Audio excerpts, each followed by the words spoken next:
Hello, welcome everyone. It's February 10th, 2025. We're in Synergetics stream number 23.1 with a very special guest, Dante. So, this will be a great presentation and discussion. You have so much to share. We have a lot to discuss. Thank you again for joining, and please jump in however you see fit. Thank you so much, Daniel. It's great to be here. Just going back through your archive of all the different streams, you've covered a lot of the text, and as you know, each person has kind of their part of the text that they really kind of focus on and think about. So I've got this presentation here, Bucky's Prophecy, because I feel like I'm hung up on this certain aspect of his work. So this is just kind of a free-flowing discussion of some of the ideas, and I think that having the visual presentation it's actually how I do a lot of my rough work as well. So it's constantly evolving, and you speak about like Markov blankets. If you see a moment when the Markov blanket idea becomes relevant, please contribute that, because I have a background in biology. I did my undergrad in biology, and I had a moment of awakening when I was taking game theory and studying cultural evolution. And I thought for a while I could get into the abstract math, but they took me in the math department and they just shoved me over to philosophy, which is where I really belong. So, Bucky's Prophecy. It's really simple. This is from No More Secondhand God, which is from before 1961, but this particular part is the postscript to that poem. This is mostly a poetic, the poem is No More Secondhand God. There's other essays in the book. This is all it is. It's really simple. The scientists are about to discover that all that was chaotic was in man's illiterate and bewildered imagination and fearful ignorance. Thus will emerge an entirely new philosophical era of man on earth. So there's no word other than prophecy to describe this, because he's saying that there's going to be kind of this new age of understanding. This idea is really kind of hard-coded into modernity, especially from the early modern period. This is how Descartes, for example, was thinking about mathematics and geometric algebra, that it would unlock this new age when we would be able to solve any question. And the Mythesis Universalis concept of using essentially the cipher to unlock a whole new way of understanding nature, of reading the book of nature. So it's a scientific discovery, right? The prophecy element kind of sounds religious and mystical, and we'll get into that side of it, but it is fundamentally the scientists that Bucky thinks are about to discover this thing. If we kind of invert the text just by substituting in the opposites, what he's saying is that scientists will discover that all is ordered in man's literate and lucid imagination and courageous knowledge, which is a strange combination of terms. Fearful ignorance kind of makes sense, but courageous knowledge, we don't really pair those as much. And what kind of knowledge is supposed to make us courageous, right? Ignorance, we're afraid of what we don't know. There's kind of an implicit understanding, but we shouldn't have to feel courageous about our knowledge, right? That seems a little bit unusual.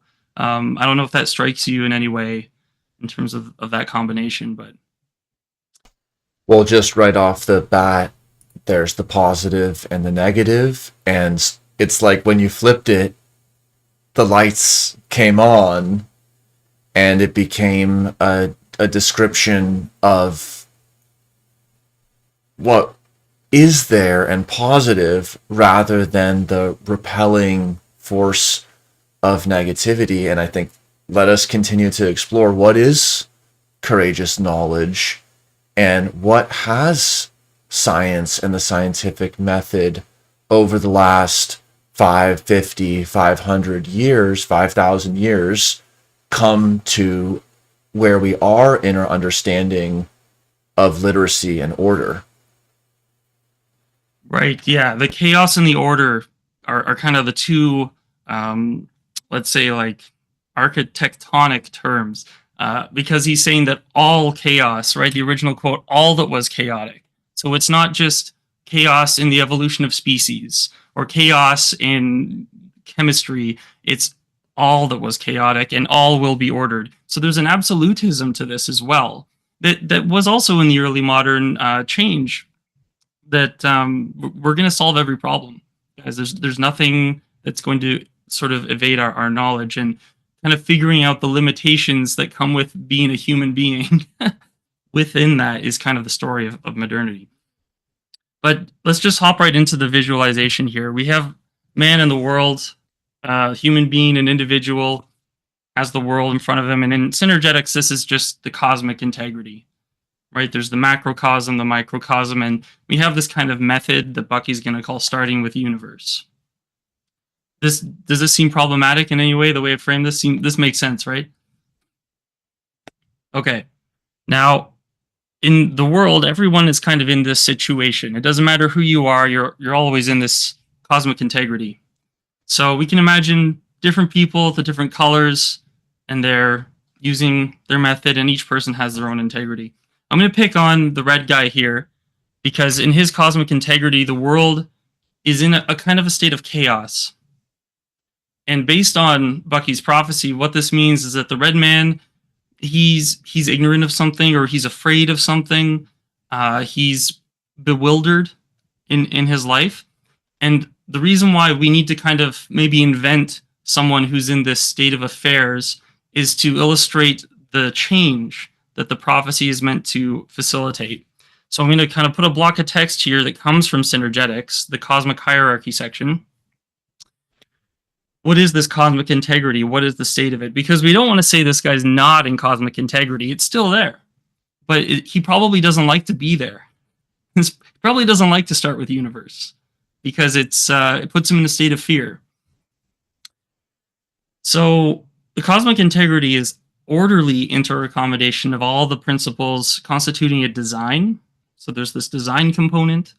The design is a concept of, again, ordered relationships, apprehendable, comprehensible exclusively by intellect. Interesting kind of dynamic tension here with the imagination in terms of what's psychologically meant to happen. And as the human mind progressively draws aside the curtain of unknownness, this idea of drawing aside, the great design laws of eternally regenerative universe are disclosed. So we're just introducing more conceptual themes here to what a cosmic integrity, or what that means. What stands out for you most in this description? The curtain of unknownness. Is it too early to get to the Markov blanket? Right off the bat, there's Not at all. the fabric, and whether when we push and when we touch our blanket, our direct sensorium is that interface or blanket that William Blake also highlighted as the constraint or boundary on our finiteness. But then through those doors of perception, comprehensible through intellect, not through merely the primary sensory experience, are the principles of orderliness and design, by which every sound that reaches our ear is ordered. Every visuality is ordered. And then we might have a secondary aesthetic preference or a cultural preference for it to sound this way or to look that way. But we have first already a primary visual experience, which both confirms our boundedness, and yet we gaze out through that into what is not bounded. Okay, yeah, and the senses are the one thing kind of missing from the equation here in terms of what I'm presenting, right? I'm talking about imagination, intellect, and of course the senses are playing a big role in this. But the Markov blanket is meant to be, it's a limiting concept then, is what you're saying. It's both a limiter and a connector. You know, is the interface that which separates, or is it that which connects? And often the blanket through time is the assumption, we could say whether it's valid or not, that the past only influences the future through the bottleneck of the present. And so there, it's like we're in this progressive drawing of the reduction of our uncertainty with the drawing aside of what we do not know. And so, what is it that is then revealed? Yes, excellent. Okay, so in terms of the imagination here versus the intellect, Bucky's saying that the design is apprehended and comprehended by the intellect, but the intellect doesn't change. The intellect is static. It just does this operation, and it has that grasping of the order. But the imagination changes. I think the imagination becomes literate, and it becomes lucid, and it's no longer bewildered, and that plays a role in the emotional response that I'm going to kind of harp on the red man. The red man has towards the world, and when he starts with universe, he shouldn't be afraid. He should feel courageous in what he knows. So to illustrate this notion, if a lot of people are embodying this disposition, or their cosmic integrity is more chaos focused instead of order focused, this actually really, I think, makes the world a more chaotic place, because humans do have this power to affect the environment, the world, and so a person living in chaos can bring chaos to others. And this isn't an ideal state of affairs. This is living in fear and in ignorance. And the yellow man here, he wants to see a condition more like this, where there's this order that's being brought out. But all this really means, it's not that he's going to assimilate everyone like the Borg. All this is an agreement that, oh yeah, that chaos that was there before, that was just our illiterate and bewildered imagination. And I don't think there's a better or more sort of concise explanation for the end result of a scientific discovery than this, right? Barring any experiments or observations, or it's just, this is kind of like the end state, when everyone gets together and they agree, like, oh yeah, we were ignorant of this before, but we have no reason to fear it. What do you think of that characterization? Is it too basic?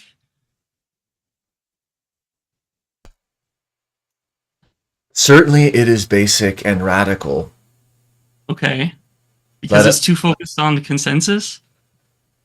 I think it calls topics like consensus and pluralism into relief because, and it's sort of like this is a cognitive science setting. How could there be six individuals with their different minds, different perspectives, even if they really were looking at the same thing? Six people and the elephant, all that. So let's just say at a higher order, we did agree to that. What would it look like then? So it's just, it raises many questions. And how is it different than when five of the six were projecting chaos? Yeah, yeah, it raises the notion of the ideology that's behind order and chaos, right? Because you can look at the world and say, you know, it should be more like this or it should be more like that, and there's an evaluative component. So to be in this state implies that there would be something that could actually accomplish this just by being the fact of the matter or something, right? Certainly the Yeah. metacognitive insight theory of mind that other people can have other views gets lost in the chaos. And that even when there is a shared referent and a shared atmosphere and water and all that, it can and does get lost. hmm So the overall synergy of the system here would be the people who kind of see it that way, and then maybe the people who don't. There's the yellow man and red man. So I am generalizing. This is why I said that I'm concerned with some of the problematic aspects of Bucky's prophecy. Um, Trying to figure out how the chaos and the order fit together in terms of the kinds of people that live their lives according to those standards, or seeing the world in these different ways. Now, part of the reason that motivates my concern with this is this claim. This is the claim in Synergetics that keeps me up at night. It's this one right here, where he says that Synergetics integrates geometry and philosophy in a single conceptual system with a common language, big one, and accounting for both the physical and metaphysical. This is like such a huge claim. And I feel like he's like copy pasting the physical and just saying, by the way, it's all metaphysically true as well. Have you ever felt that way about synergetics? I love that you pulled that out. Like when I read this now and hear it now and try to see where I was when I probably read it the first time, it's like, hey, researchers, isn't this the big fish? Is this not the claim? That doesn't mean accept that it is accurate, complete, applicable, understandable, etc., etc., etc. But let us at least engage in the process of that dream that there could be a single conceptual system with syntax and semantics and grammar, aka language, and accounting, like double entry bookkeeping for financial accounting, or stoichiometry for chemistry, but cognitive systems accounting for our own embodiment and cognitive manifestation, even if psychological or spiritual or metaphysical seems too theoretical, at least mental, cognitive, and psychological or behavioral. And then someone can say, well, I have a further hypothesis like Sapolsky might claim, which is as we come to learn more about the physical, there will be less and less metaphysically to explain. Someone may hold that near and dear on this inquiry, or they might believe or have a skin in the game that as we come to learn more about the so-called physical, it will lead us back to deeper metaphysical. That's a hypothesis. Both of those passengers with their dearly held hypotheses are with us on this inquiry journey. Yeah, and there's a ton of stuff to say about that, but the physical aspect especially, like in this situation, this is a belief independent truth, right? And science has kind of always had that with it, but that's a physical thing. It's distinct. Metaphysics can't achieve this, but physics maybe can. So where do you see the word metaphysics nowadays? Where do you see it? In shops that sell crystals and tarot cards, and in some more recondite used bookstores.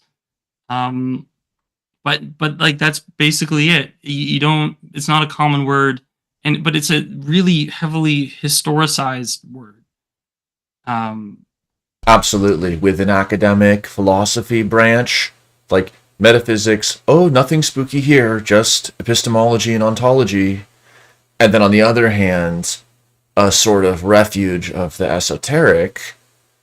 And then this received worldview of, well, the physical, that would be something I can smash my hand against the table and be grounded in and be embodied. And that would be material and massive and substantial. Whereas that which is metaphysical would be like speculative, tentative, ephemeral, super perspectival, and hence dismissive. right. Yeah.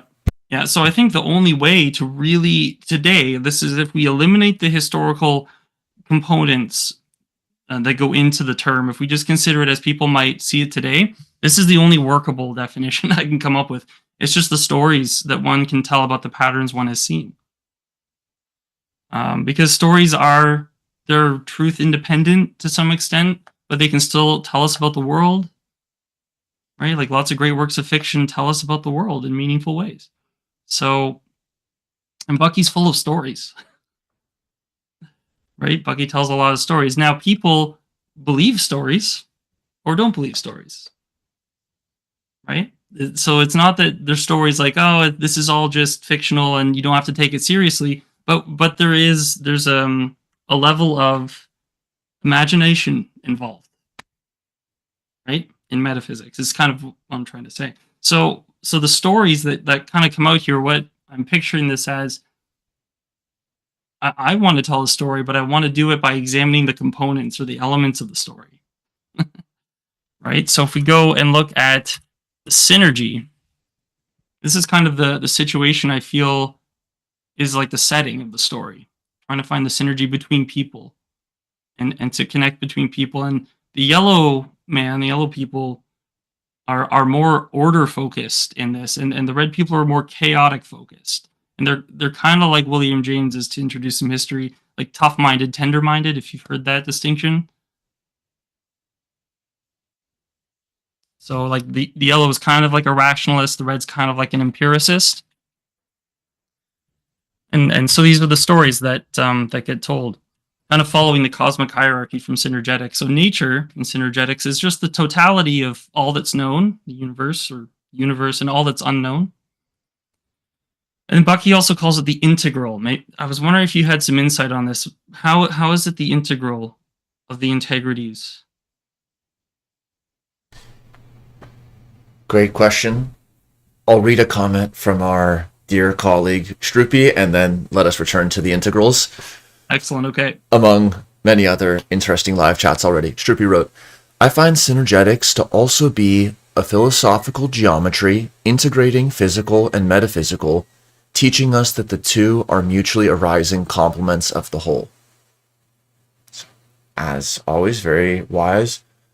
In seeing integral here, there is a sense of essence, there's a sense of integration and bundling, and then, as also so often, there's a bit of a technical pun, which is if we think about not just structural integrity, but process integrity, so process object non-dualism, let's say.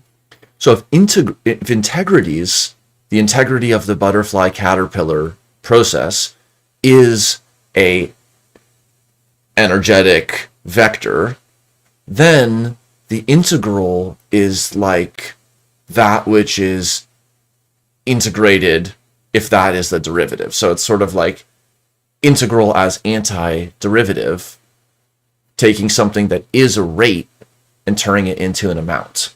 So the total amounted accounting, even if only as if, of all of the rates of processes is a starting point for the total articulation in and through time of those integrities.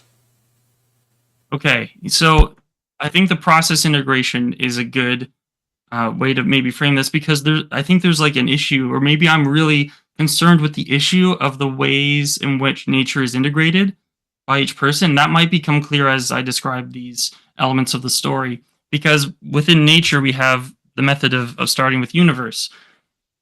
So the yellow man, he's going to say our definition, being ours, includes both the objective and the subjective, i.e. all voluntary experiences, experiments, and all involuntary experiences, happenings.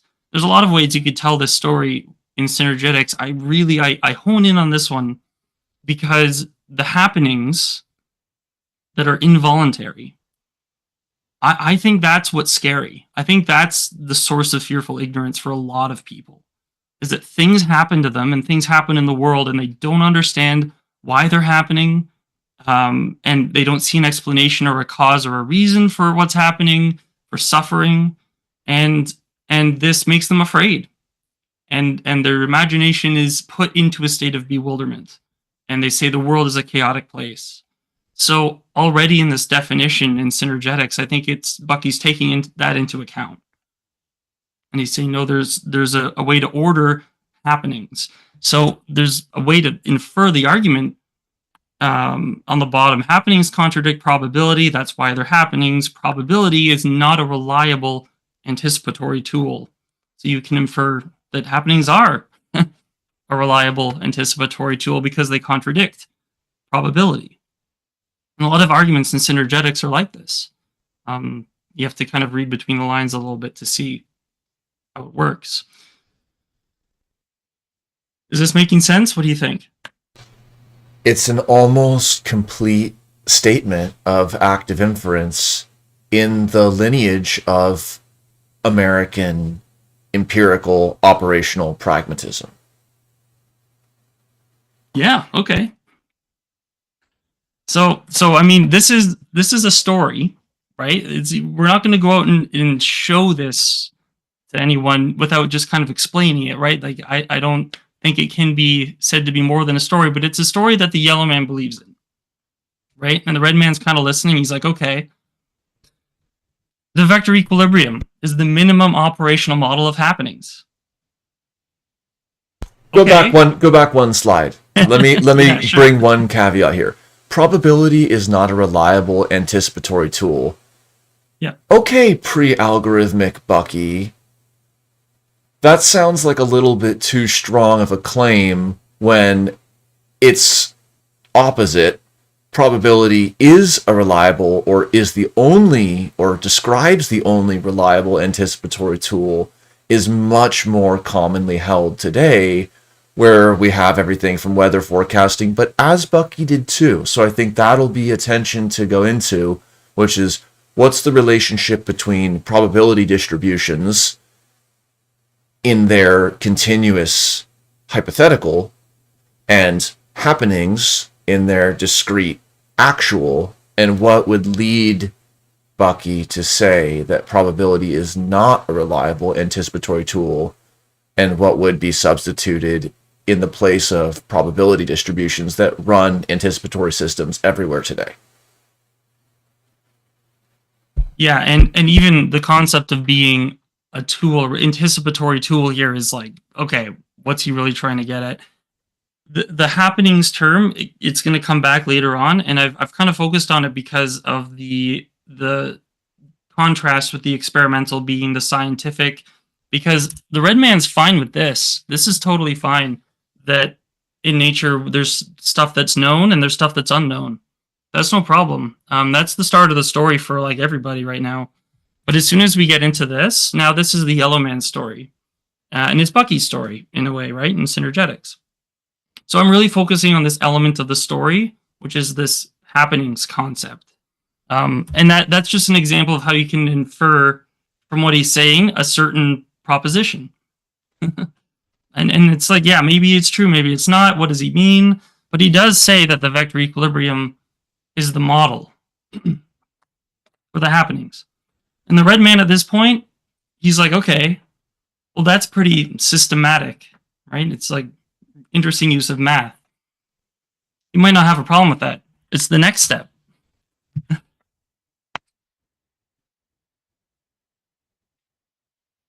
Right? Because now, so this is the state of like trying to transmit the order or to show order to someone who lives in a state of chaos, right? To put it in the most extreme terms. Redman's not happy here because he's being like converted or something in this claim that Bucky makes at 2 different points, right? I'm gonna have to go get some more water, but we're gonna go back and tell the red man story next because he's okay with this.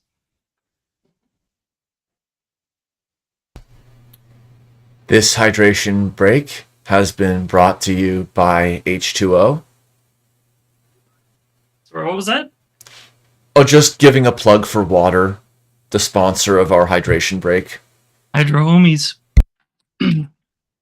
Anyway, this is the investigation of the elements of the story.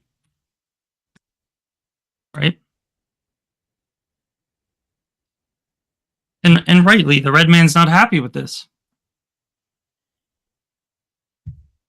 So if we go back to nature, Daniel, this is why I meant the integral. I think there's an integration problem. Because red man, after this step, if nature's the integral of the known and unknown, he's like, okay, well, there's order and there's chaos. Right? And the yellow man has his world of order, but it doesn't do justice to the world of chaos that the red man lives in. And I'm hyperbolizing, right, in order to illustrate the difference. If we really had to boil down the objections of the red man, or like the characteristic skepticism, right, because even William James, right, empiricists are more skeptical. If we had to boil down the skepticism, I think it can be something like this. Simply saying look towards God is of no avail without teaching how to look.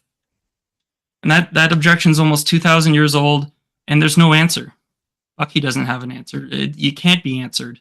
If we knew how to look towards God, then we would be doing it. Science would have found it. And this wouldn't be a problem, but it is. Because there's no answer to this question. Is this totally out of left field for you, or what do you think?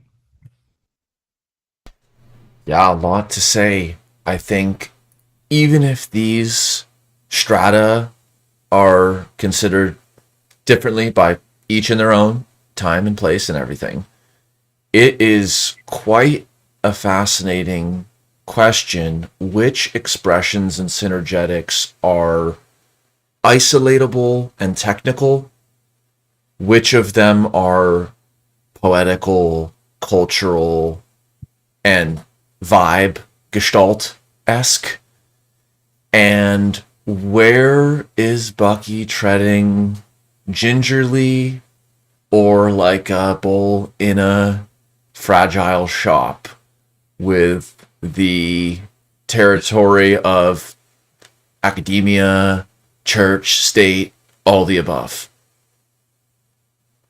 It's true. And he doesn't talk about God a lot at all in Synergetics, really explicitly, right? He makes that claim about the VE twice, but you have to go to his other work in the poetry to hear what he has to say about this stuff. Synergetics is mostly tensegrity and physics and models, and right. So it almost misrepresents the bulk of the text, but I think it doesn't mean anything because you still have that claim in there. And so it is a question: how committed are we to that claim in studying synergetics? It's, you know. Yeah, what are the need to have and nice to have? What are the claims like 4 being the minimum number to have space enclosure versus 4 being the structure of a cognitive system, which again is a hypothesis to test, and then going even further into theological. And also, I think it's such an important point that synergetics is a crystallization aided and augmented by Applewhite with Applewhite and so on. Yeah. Yeah. However, broader networks of concepts, which are not always stable throughout Fuller's career, nor even if they were stable, would be complete and or indisputable, but broader ontological and rhetorical networks need to be traced because in synergetics, he might say A, which is an example of B, is this way. And then in another text, it might say B is equivalent to C. And so if we didn't have structured ways of reading those two texts, we wouldn't have been able to apply a transitive property to get from A to C. Okay. Even just within the Bucky historiography, again, take it or leave it whether A does equal C, that would be a question. But just in terms of the cognitive forensics of Fuller and Applewhite, that's the kind of readings that are possible. Yes, right. I see what you mean. And part of that too is Synergetics is the name of a book, and it's also the geometry. It's the whole thing. So the one word captures what is normally a real distinction, but you can use the same word to refer to both. The objection here that I've raised is kind of it's not the antidote or like the antithesis to Bucky's prophecy, but it's something that I think a lot of people who study synergetics and talk about it, they mistake starting with universe as a solution when it's not. Because what Bucky's going to do is he's going to, no, look, this is how you do it. And he's going to do the jitterbug. And it's not good enough for this demand. It doesn't answer this objection. Right? Because starting with universe means something fundamentally different to the red man than it does to the yellow man. And they have a different emotional disposition, a different cognitive disposition to this method. And that raises the question of what is it even a method, or is it more like an attitude? Like it really puts it into question, especially considering the influence of science, right? The scientific method being this notion that is again hard coded into our ambitions to answer all these questions and to have the theory of everything. So there is no question, or sorry, there's no answer to this objection, and that's why the red man is so confident, and he's justified in his confidence. The caveat to that is that he's justified in his fear. He's justified in his ignorance, and and there's no way to force people to change that about the way they are. It's like that's not it's not what we do, and you can't really do it. As soon as you administer the red pill to someone, it just instantly becomes blue. You can't wake them up. So okay, it doesn't mean that we just give up entirely, right? Starting with universe still has a role. So I'm going to use this kind of demand. Okay, let's take it seriously. Let's start with universe. This is one of the most exciting charts that Bucky ever put on paper, is what he said. An absolute classic, this chart. And it's great. So I have a simplified version just so people can understand. It's a really simple pattern. You just have your events on the left. Each connection is represented with the circle. Circles have the progression, and then the spheres at the end in the tetrahedron. Are you familiar with this particular chart? Yeah. What's so exciting about it, Daniel? Can you tell us what's so exciting about this chart and why you thought it would be great? Great question.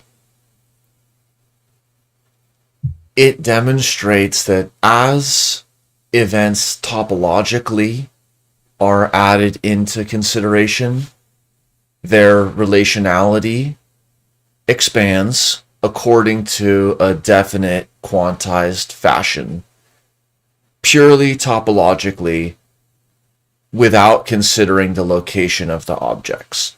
And if we then interpret the additions of events as being like layers in billiard ball arrangements or stacked cannonballs, spheres of any other kind, we also see importantly converged patterns and series. And so if we think about, not to make it again too technical or post Bucky, but if we think about a two-dimensional field like Wolfram and events propagating out on the surface, we have a situation like the second column. And then if we think about a more of a time cone, like a flashlight shining out into the future and the propagation of one event, all of these things have a similar mathematics underlying them. And that helps us, if not discern the order and randomness, at least come to terms with our limited sense making and reconciliation, and still hold fast to the belief, which I believe is justified and true, that there is an order and randomness is apparent. Still, there is order and things can seem random, and that's not an issue. Right. The randomness is kind of substituting in for chaos here a little bit with the contrast with order, right? In this chart, would you say like underlying order and randomness? It could be. I think this is a little bit of a side thing, but chaos in its narrower technical meaning is sensitivity to small changes. There's also deterministic chaos. But again, this is like where Kirby always comes to namespaces and how one word can have multiple senses.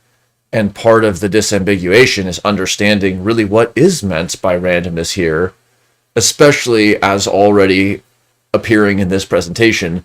Bucky's understanding of probability theory and randomness is very non-conventional relative to how most scientific statistical approaches today think about it. So just throwing around chaotic and random, especially in Bucky's sort of fusion perspective, often I just need to hear more. No, that's fine. So, I mean, this is my personal work in Synergetics, right? Because I guess you could say I'm really focused and I'm convinced that you can derive on the basis of this chart. That's why Bucky found it exciting. You can derive from this the claim that the vector equilibrium pulsation is the closest that we'll ever know to eternity and God, right? Like you can go from this to that claim and to understand the thought process and the steps and really recreate it for yourself.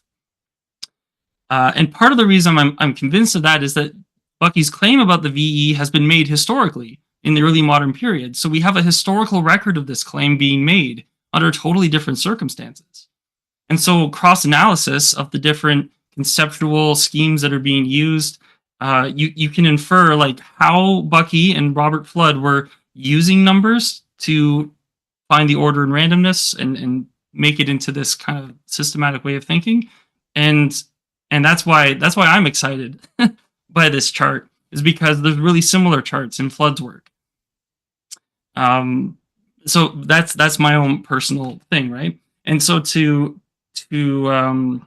sort of broadcast this historically, Flood is on the left, and he's making the same kind of claims as Bucky, and on the right is Kepler, and Kepler's more empirical scientific mind. And I think there's still a lot of people who think that this is kind of nonsense. Your explanation of this was great, and I get it, but I don't think it would necessarily resonate with a lot of the population. Whereas Bucky's trying to, teach this to kids and get this kind of more into the mainstream. So understanding how this is exciting is a prerequisite to being aware of what this means. And this is still kind of basic in synergetics. It's just a fundamental numerological progression. But now here, numerologists don't pretend to be scientific. They're just fascinated with correspondence of their key digits. Again, happenings, happenstances of existence coming back into play here. And this is a confession from the red man's perspective. Yeah, this isn't scientific. So it's nonsense, and we shouldn't waste our time doing this because it's not a method. It just isn't. You see where I'm coming from with that objection and how it can't be answered on its own terms? Yes, within Newton's single vision, within the scientific worldview, it can easily feel like anything, any epistemology or a conclusion reached outside of the scientific method is just special begging. It's like, okay, but if you didn't use the state-of-the-art method that helps us be professional, rigorous, reproducible, high integrity as we see it, you're literally just asking me to take on a conclusion that you smuggled in through I don't even know how. So it can feel like whatever's outside the spotlight of science, it's like, well, bring it in and let's double check scientifically, or why should I accept your special plea for some conclusion that only you have the secret ability to discern? That's right. And so the whole VE as God claim is the end result. You don't start there. You start with these basic building blocks, these basic numerical progressions. But to assign that significance to just the concept of number itself is inherently problematic because it's not scientific. It never has been. It can't be. So I'm glad that you're on the same page and you kind of get where I'm going with this, because I guess what I'm really fascinated by is the dialectic between these two kinds of people. Who one is like, yeah, this is really exciting, and it doesn't matter that numerology is not scientific because numbers correspond with happenings, and that means that it's a reliable anticipatory tool. And then you're off telling your story. And the red man's there like, look, man, I don't know why this means so much to you. That's great. You do your thing. I'm going to do mine. Right. And so we end up with this kind of divide. So the synergy of that's the dialectic, the sharing of opinions, the discussion of truth, right, is what matters, and it should matter. And these guys should be talking. But there are centuries, maybe more of baggage, right? This kind of emotional conflict. So I'm just going to use this as an example. This comes from Jung's essay on synchronicity. And synchronicity are the happenings. A synchronicity is a very special kind of happening because it has an acausal meaning. And he says in that essay, number helps more than anything else to bring order into the chaos of appearances. Primitive patterns of order are mostly triads and tetrads. So it's mostly 3 and 4. So in this happenstance, because this has happened. And so the yellow man can quantify this, and he can understand it. So the primitive patterns of triads and tetrads, in Jung's essay and in other work, right? There's Trinitarian thinkers and there's quaternarian thinkers, but this isn't a scientific distinction. It's not even purely psychological. It's like somehow empirical. Yeah. But this, yeah, go ahead. Well, scientific method is not just one thing. It's like these branching Git repos of different approaches. And what could be more empirically grounded than hypothesizing latent order to our empirical observations, like how many fingers are on our hand, how many digits do we have, how many appendages do we have, what are the patterns of, for example, one little game I often play is just tapping my 4 fingers back and forth, but then regularities arise tapping my fingers back and forth. So that's empirical. I could then do different counterfactuals and statistics on how likely is it that the pattern has this regularity as opposed to that regularity, and that could make it seem more scientific in a certain way. But again, the primary cognitive structuring reality of number, analogous to language, but likely earlier in our development and evolution, is empirical. So starting from there, we're all on the same boat and journey, and to be dismissive from starting from actualities is a counter-scientific stance. Right. Okay. So I've totally left out sensation. I don't think about sensation almost at all. And that's probably, that's a disclosure. I'm really focused on the imagination intellect divide. And so, how do you perceive your imagination and intellect? Well, so in the case of synchronicity, when I experienced synchronicity, the first times I understood that it was a thing, like an empirical event, and really committed to the idea, which is dangerous to do.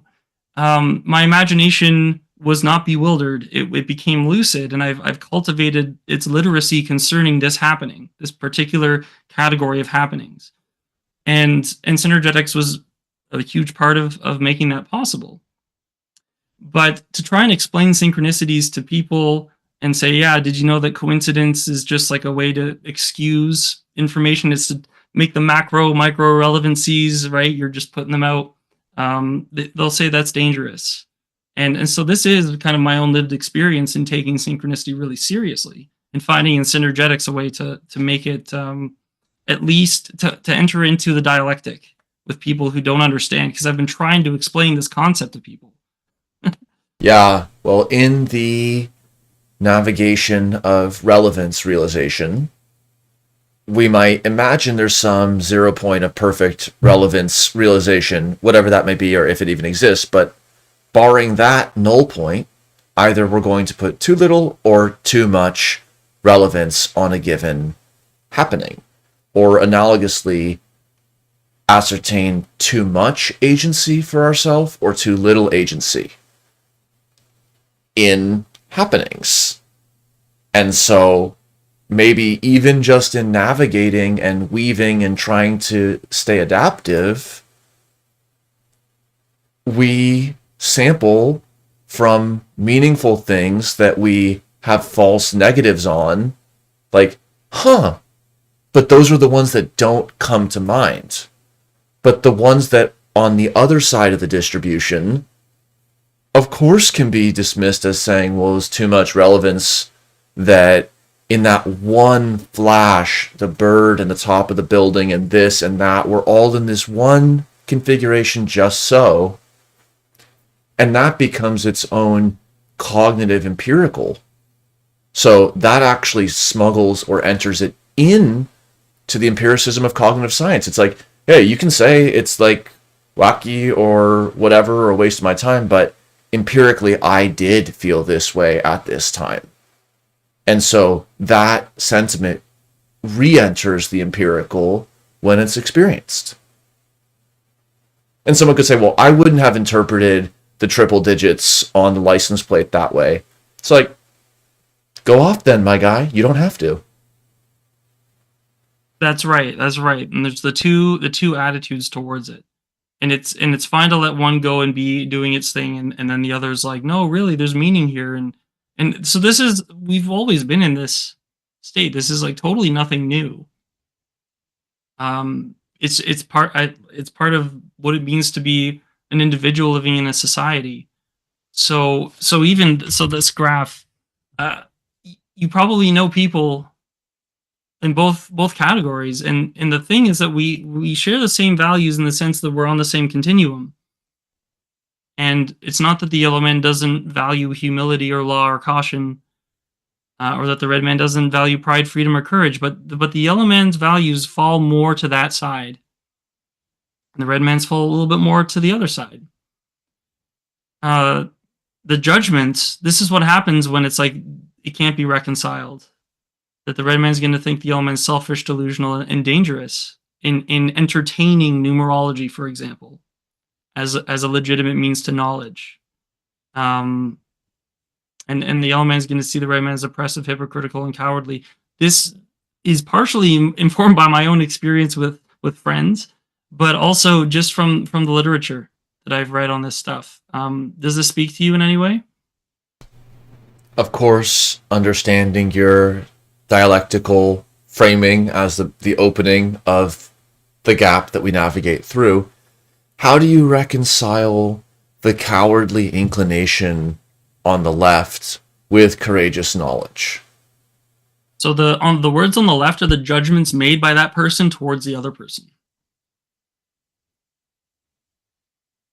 And the And they words on the top are the positivistic. the continuum of values, yeah. So there's an Aristotelian component here, right? Because if you're facing a battle and you're definitely all going to die, it's not cowardly to run away. That's the right thing to do. But maybe running away when you're going to win would be cowardly. So it's contextual. Courage is like a mean between two extremes, and it's knowing when to do the right thing at the right time. And so that's very much like this. And it's not that red and yellow are like totally polarized, which is how people are seeing things today more and more. It's like you're over here, I'm over here, but it's a continuum of values, and that's where the real discussion happens. But these judgments arise and they block our ability to actually engage in the discussions. And these are some of the typical reactionary judgments that are made by these kinds of people towards each other. Great, thank you. Makes a lot of sense that the top is a continuum or a slider of positive values, not in an ethical sense, just actualized values, whereas below the line are projected evaluative judgments, Yes, right. but ones that do play really strong narrative roles and can re-enter one's own behavior because it becomes a living reality for the red when they see the yellow as selfish. That re-enters into their behavior and for all the other combinations as well. Mm-hmm. Mm-hmm. And the red side will be more concerned with proofs, like proving knowledge. Again, the empirical, tough-minded, pluralistic, skeptical approach. And the yellow side is going to be more monistic, looking for unity and looking at the whole, right? Like this is synergetic synergy, looking at the whole picture instead of the parts, and really promoting idealism. And in my case, at least, I really like see that as a form of idealism. That's the metaphysical cloning of the physical information in synergetics faces this challenge, right? So that's why the claim keeps me up at night, is because he's entered into this arena. And I honestly don't think or don't know like if he had the chops to do it, in the sense that he's touching on a nerve, like you said, he's bull in the china shop, where it's a deep nerve that people have a lot of resistance to. So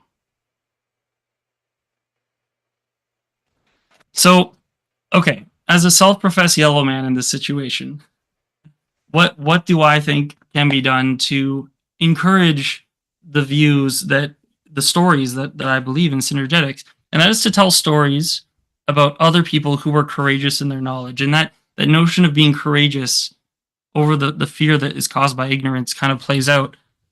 This is a quote from the German poet Holderlin: "Where the danger is, also grows the saving power." And I chose this quote because Heidegger examines it at length in his essay on the question concerning technology. Some people might say you shouldn't read Heidegger, and it's a bad thing because he was in the Nazi Party. That is a Trinitarian take, because it puts the danger out there and we're afraid of it and we're going to ignore it and censor it. And that is contributing to the chaos of the world and the separation that is really keeping us apart. What you're afraid of and what seems dangerous is going to save you. But it's not guaranteed, right? There's no guarantee. It's Pandora's box. You open it up and all the evils come out, but there's still hope in the box. Is it alive? Is it dead? I don't know. How is this sitting with you right now? Just with that box, Pandora's box, I'm just feeling is ajar. And there's a justified belief on either side of that blanket lid. We should close it. We should swing it wide open. Or the cat, Schrodinger's cat, in the box. And it's like, enough already. Literally, let us kill that cat. Or let us bring it to full life and collapse to classical life. And there's an unbearable, but also tensegrity experience of the tension. It's just like one impulse being like, just one way or the other. Just let it end. Saying only how I feel in myself. And yet a recognition that tension, compression and tension, in their dialectical complementarity, is the nature of any stability, which then looks upon the either or and reveals that to be sort of a false allure, yet one that feels so comforting. Why stick with the uncertainty? But uncertainty is the nature of experience. But why can't it be otherwise? Yeah, I hear you, man. And this is all presented from the aspect of someone who's considering the fourfold as this inherently valuable thing, which Synergetics is built around. The red man's not aware that he's the fourth component, right? But that's unjust to say of him, because the whole scheme of using numbers to explain this stuff is itself objectionable. So the very context of the dialectic is rejected from the outset, as it was with Kepler and Flood. There was no meaningful discussion, and we're seeing that play out all over the world now politically, which is the result of causes that are investigated by facing what is considered to be dangerous thinking. So that kind of brings the presentation to a close, just where I'm at with it right now. Well, thank you, Dante. That was epic. Maybe just like almost to put the prequel at the end, but where are you at in this overall journey with like what you've produced with videos, with writing? What do you make? What have you make? Why have you made what you made? What do you want to make? The possibilities right now with technology and the internet, we have a new opportunity, like you and me and everyone else who works on Fuller, to connect on this stuff in a way that could really be forward thinking and look towards the future for people who are our age eventually when we're older. So I have the time and the passion now to go and seek out other people who are doing this kind of work, and to think about the moral nature of Bucky's thinking. The political aspect is kind of it's an effect, right? It's a consequence. I'm more concerned about how it challenges us to think about good and evil. So I'll be making a few more videos this year. I do want to write more. The essay, "What is Synergetics?" I say it all in there, even if it's just a sentence. It could be a whole essay on its own. Um, I stand by that, and that's 13 years of thinking and writing in other ways. The future, yeah, it's just 13 years is a good start, but it is just a start. So whether it's going to be some kind of teaching component, more educational resources, I don't know, Daniel. It's going to be a synergetic outcome of people like you and me, right?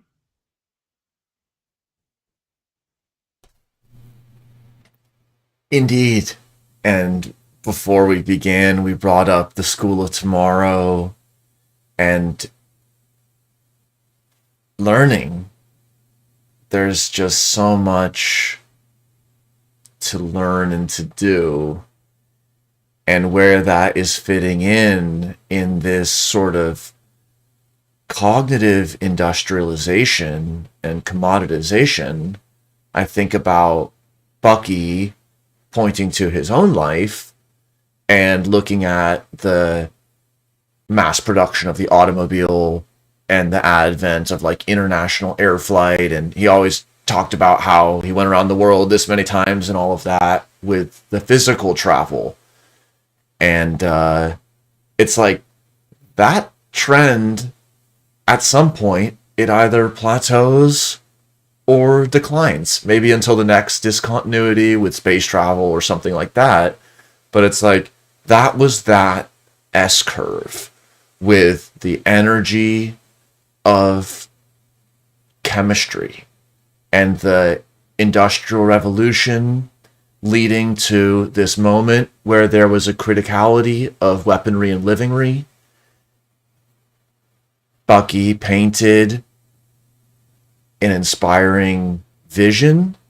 However, upon looking back, we see many examples of industrialization of weaponry, not always of livingry, but yet enough for us to be here how we are, but not as Fuller might have seen it in the middle of the 20th century. And now we're in another phase as the arc sets on those who, just to bring the specific historiosity in, as the arc sets on those who ever knew Bucky as a person and bundle of experience.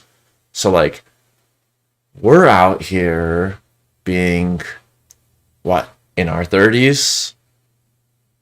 Having been born after Synergetics, the book. And so that is, what do you think about that? Yeah, I think about that, like the inheritance of the traditions, right? And how much of an obligation do we really have to the time right before we were alive and the generation that raised us? And like, can we really look at the best products of that generation and say, yeah, I see what you guys were going for, and like I'll carry this mantle forward, and I'll stand for these values. That's part of it. Also, is the courageous component. I think is even derived from the fact that Bucky was really well known in his day, and and he was like an icon. He was on magazines, and people knew who he was. That's not true really anymore, especially with younger kids. And so we have to show our courage. It's actually the best way that we can promote Bucky's ideas is to be like, look, I'm a courageous person because I believe in this value from the previous generation. It's an attachment to a tradition that was once the norm, but now what kind of traditions are left for young people to attach themselves to in a meaningful way? So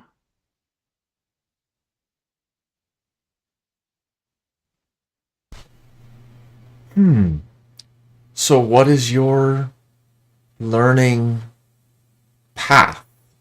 Like when you feel like you want to sit down and learn and do you sit motionlessly and think according to a procedure? Do you engage with some physical object?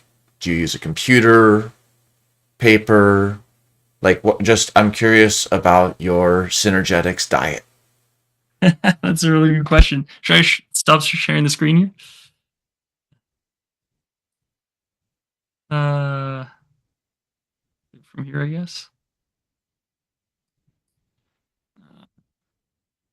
Oh, okay, thanks. I mean, all of the above, I guess. I have all sorts of writings, physical writings, books, a lot of reading. Yeah. Like it all started for me with that synchronicity book and the essay by Jung, because in that essay was the essay by Pauli about Robert Fludd and Kepler. And so I saw synergetics in Robert Fludd's work first, like the geometry. And I found Bucky's synergetics after that. And I was like, oh, hey, they're the same. And I've just followed that thread. That was my Ariadne's thread. So, what exactly did Flood come to, and did he see it as what?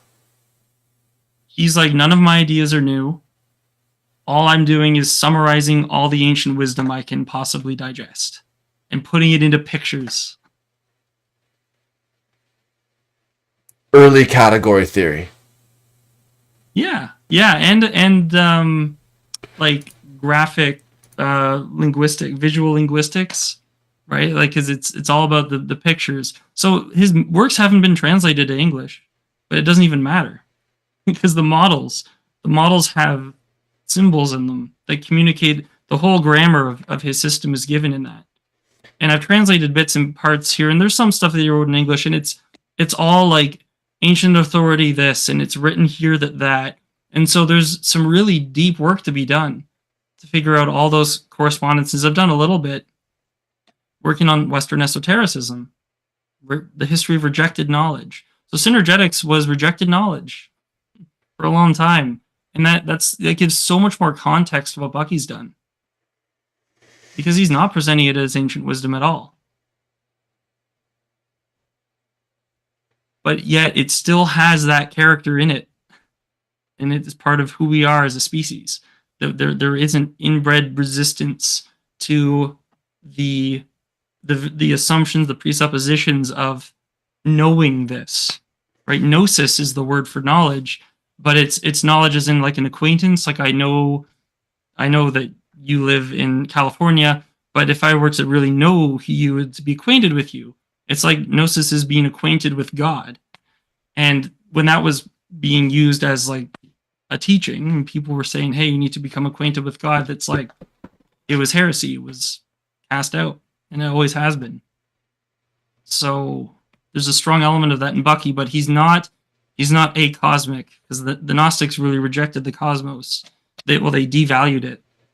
And it's somewhat like that today. It's more like we live in an indifferent world. People are really attached to the notion that nature's indifferent to their fate, that the universe doesn't care about you. And so synchronicity challenges that, right? It's like, no, you're special. The universe is conspiring on your behalf.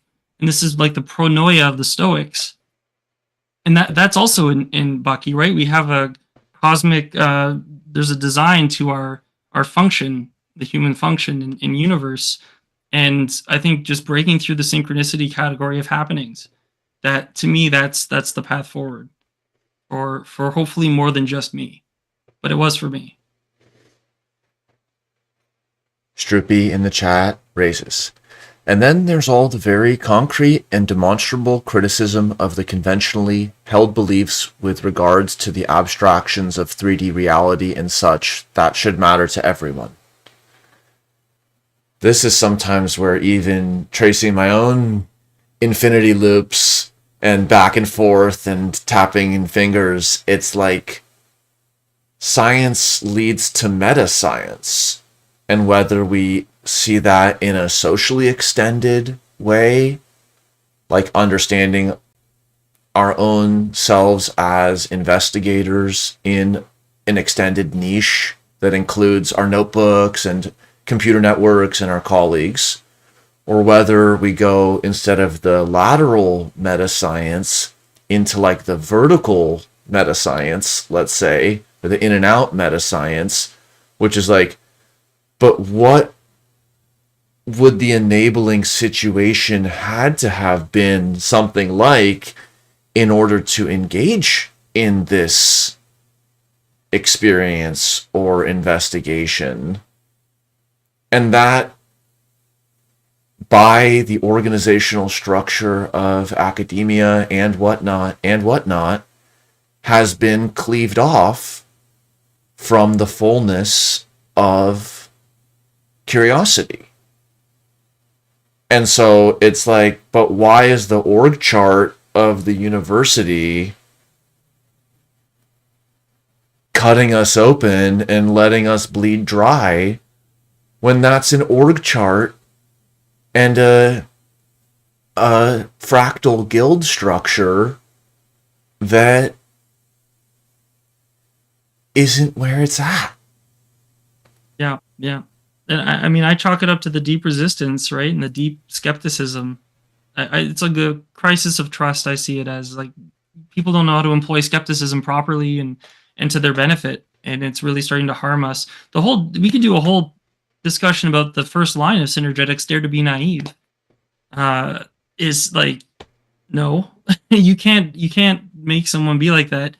And we naturally become less naive as we age, and we gain the wisdom to doubt.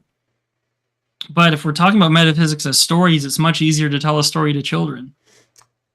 And there's a return to the child that Nietzsche talks about, and it's there in Synergetics too, that we really need to undo a lot of what we've learned to appreciate Synergetics. And that's a whole other, that's like a Socratic sort of questioning approach. Yeah, that's where I lean on William Blake and the Songs of Innocence and Experience. So even just in Dare to Be Naive, it's like adult, dare. Like, in order for you to dare to be otherwise, you must have already been in a position of experience.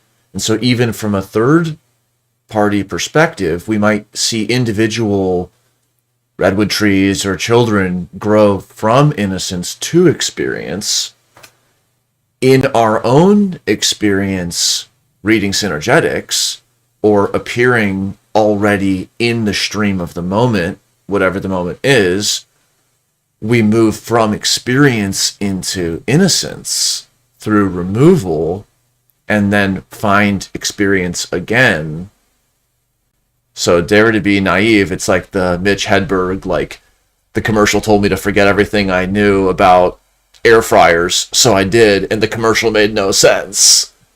But it's funny what he says, because it so obviously isn't what Dare to Be Naive. It's like, Dare to Be Naive, and then I don't know how to read? No, it means something deeper.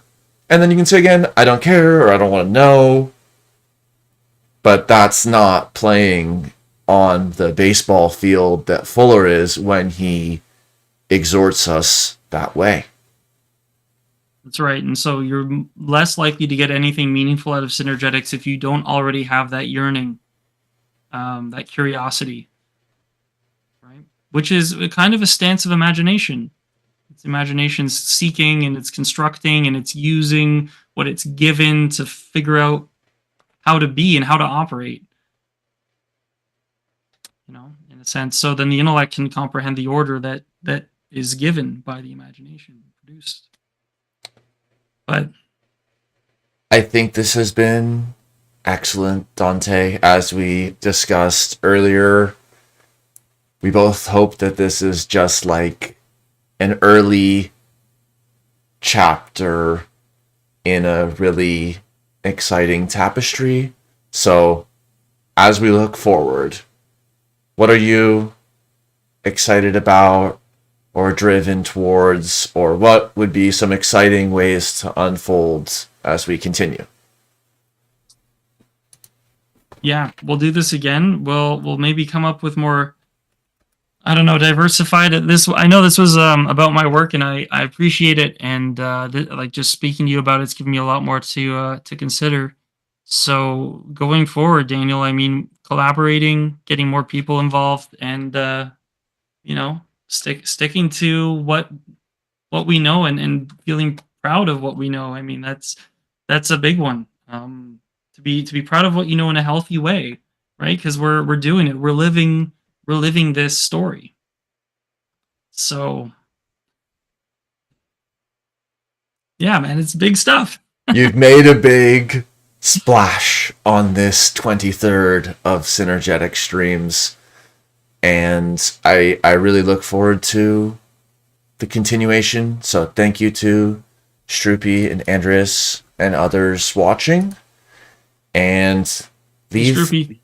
leave comments and cybernetically feedback. And I feel that much will happen this year, and so I look forward to all of it. Me too, Daniel. Thanks a lot, man. Peace. Bye. Yeah.